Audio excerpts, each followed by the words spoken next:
Hello friends, સ્વાગત છે તમારું ગીતા's ટેસ્ટી કિચનમાં। આજે આપણે બનાવશું નાના અને મોટા સૌને ભાવે તેવી ચટપટી અને હેલ્ધી મકાઈ ચાટ। આ ચાટ બનાવવી ખૂબ જ સરળ છે અને તે બિલકુલ બજાર જેવી ટેસ્ટી જ બને છે। તો ચાલો ફટાફટથી બનાવવાનું શરૂ કરીએ। મકાઈ ચાટ બનાવવા માટે સૌથી પહેલાં મેં અહીંયા એક તાજી મકાઈ લીધી છે। હવે આપણે તેની છાલ કાઢીને તેના દાણા અલગ કરી લઈશું।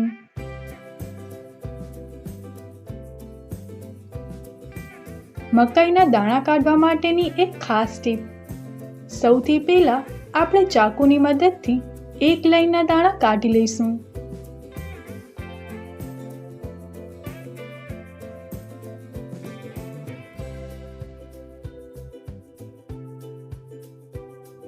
જેથી બાકીની લાઈનો તમે હાથથી સરળતાથી અને ફટાફટ કાઢી શકશો।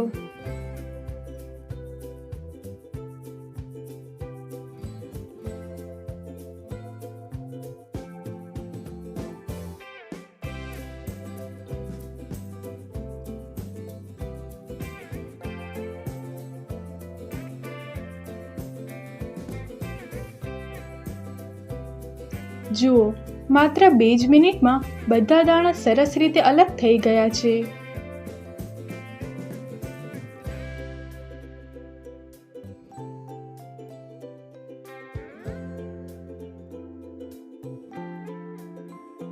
હવે આપણે એક તપેલામાં મકાઈના દાણા નાખીશું।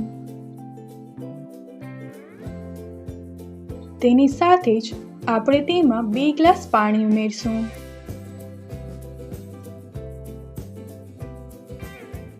હવે આપણે તેમાં અડધી ચમચી મીઠું નાખીશું।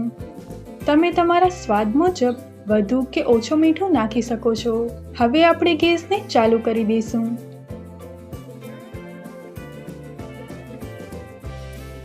અહીંયા આપણે મકાઈને લગભગ 5 મિનિટ સુધી ઉકળવા દઈશું, જેથી તે એકદમ સોફ્ટ થઈ જાય।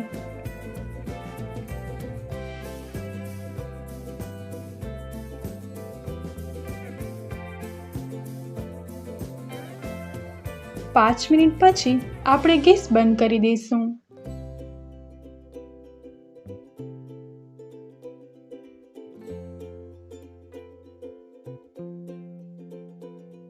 હવે આપણે મકાઈને એક ગળણીમાં કાઢી લઈશું, જેનાથી વધારાનું બધું જ પાણી નીકળી જાય। હવે ચાટને વધુ ટેસ્ટી બનાવવા માટે મેં અહીંયા લીધા છે એક લીલું મરચું,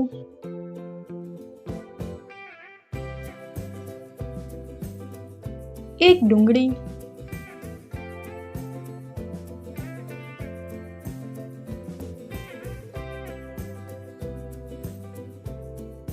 અડધી કાકડી,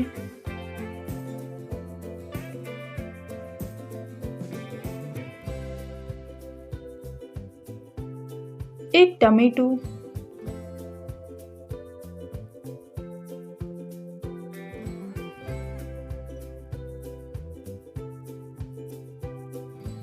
આ બધી જ વસ્તુઓને આપણે એકદમ ઝીણી ઝીણી સમારી લઈશું। જેટલું ઝીણું કટિંગ હશે, ચાટ ખાવાની એટલી જ મજા આવશે।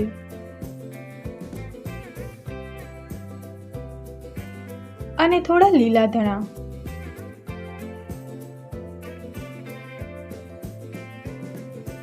હવે આપણે એક પેનમાં 1 ચમચી બટર નાખીશું।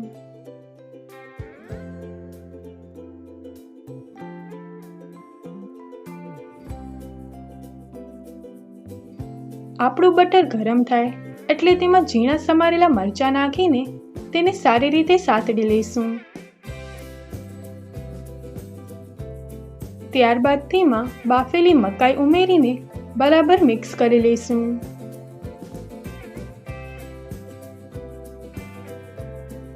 હવે વારો છે મસાલાનો। સૌથી પહેલા આપણે નાખીશું થોડું મીઠું।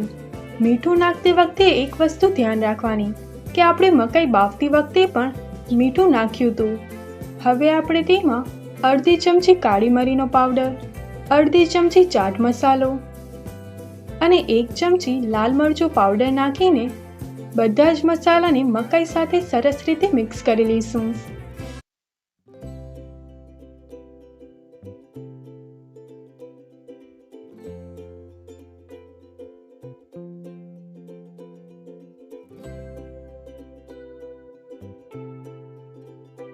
હવે ગેસની ફ્લેમ ધીમી રાખી તેમાં સમારેલી ડુંગળી,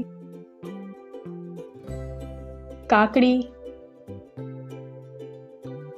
અને ટમેટા ઉમેરી દઈશું।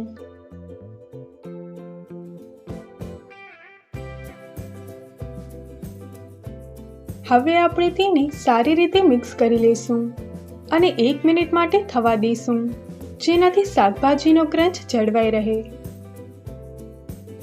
હવે ગેસ બંધ કરી દઈશું અને છેલ્લે આપણે તેમાં ઉમેરશું ઘણું બધું ચીઝ। અહીંયા આપણે ગ્રેટરની મદદથી ચીઝને છીણી લઈશું।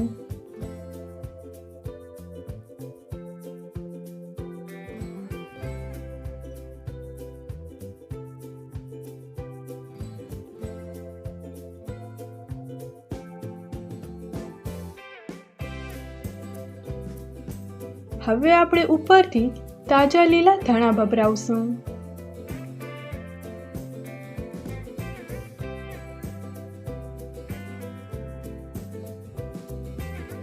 જુઓ, તૈયાર છે આપણી ગરમા ગરમ અને ચીઝી મકાઈ ચાટ।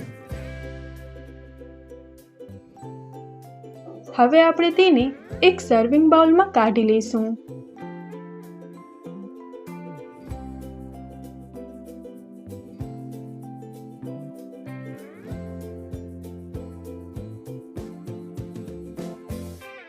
અને ઉપરથી ફરી થોડું ચીઝ છીણીને તેનાથી તેને ગાર્નિશ કરીશું।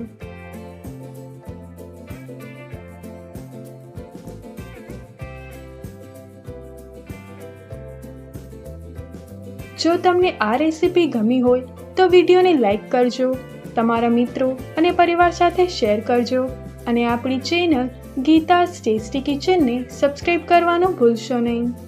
Thanks for watching.